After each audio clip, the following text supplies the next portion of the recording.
Right now, millions of patients are walking around with a hidden physical force slamming against the walls of their arteries. They feel completely normal. There are no symptoms, but this persistent high blood pressure is quietly stressing the vascular system until a catastrophic failure occurs.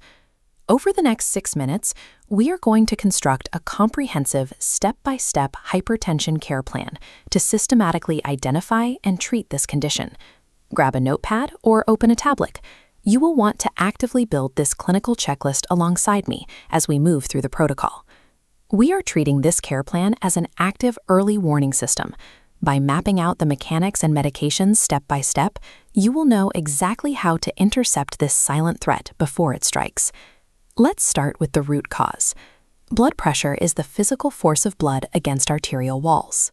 As this equation shows, it is the product of two distinct internal forces, cardiac output, or the total volume of blood the heart pumps, multiplied by systemic vascular resistance, which is the physical tension in the blood vessels. To regulate these forces, the body uses baroreceptors. Baroreceptors are specialized nerve endings located in the carotid sinus and aortic arch that act as mechanical pressure sensors to alert the brain to sudden volume changes. When those sensors detect a drop in pressure, they trigger the RAS cascade. RAS stands for the renin-angiotensin-aldosterone system, a chemical hormone pathway that regulates blood pressure and fluid balance.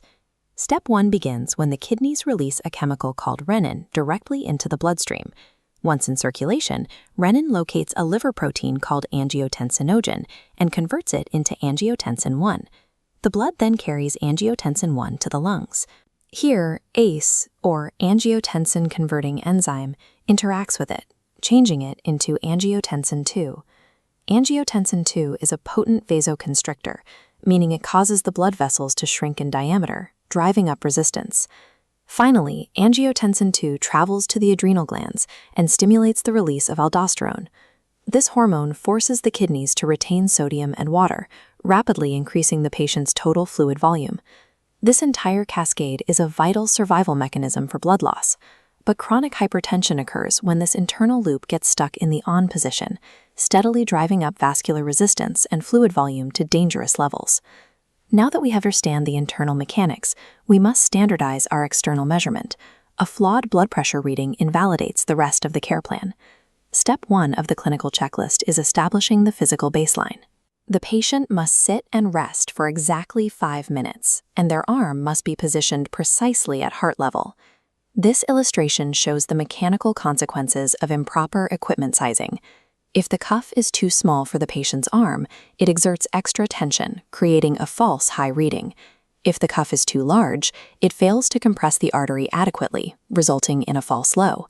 We require exact precision in this singular mechanical step, because these members are the foundation upon which we will base all life or death pharmacological decisions. We must know when to escalate our response.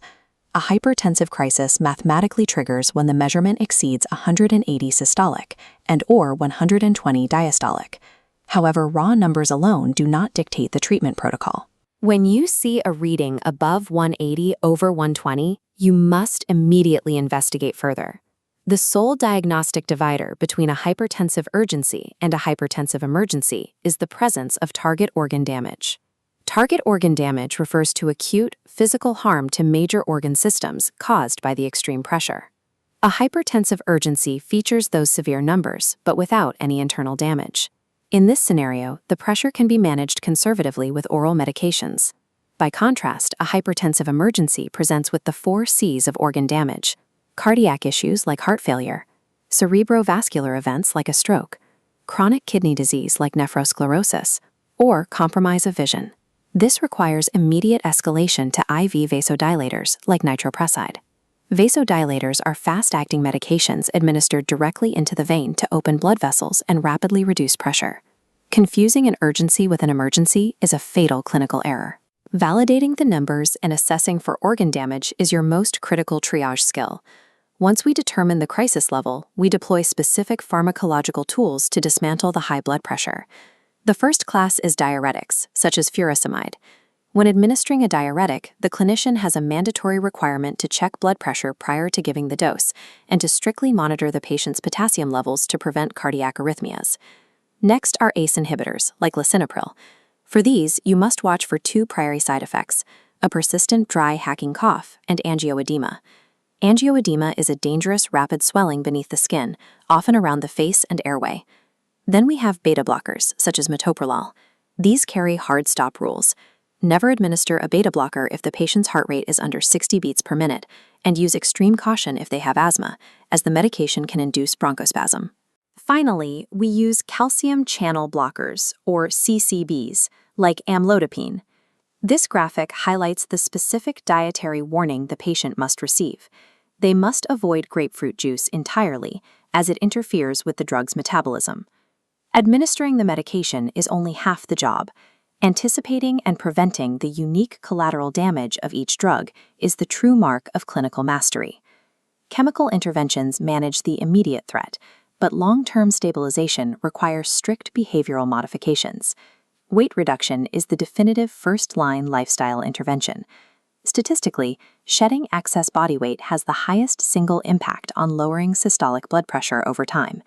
We pair that with the DASH diet, which stands for Dietary Approaches to Stop Hypertension. As seen on this plate, it is heavily weighted with fruits, vegetables, and low-fat dairy. Most importantly, sodium is strictly restricted to less than 2,300 milligrams per day to control fluid volume. Your care plan is now complete.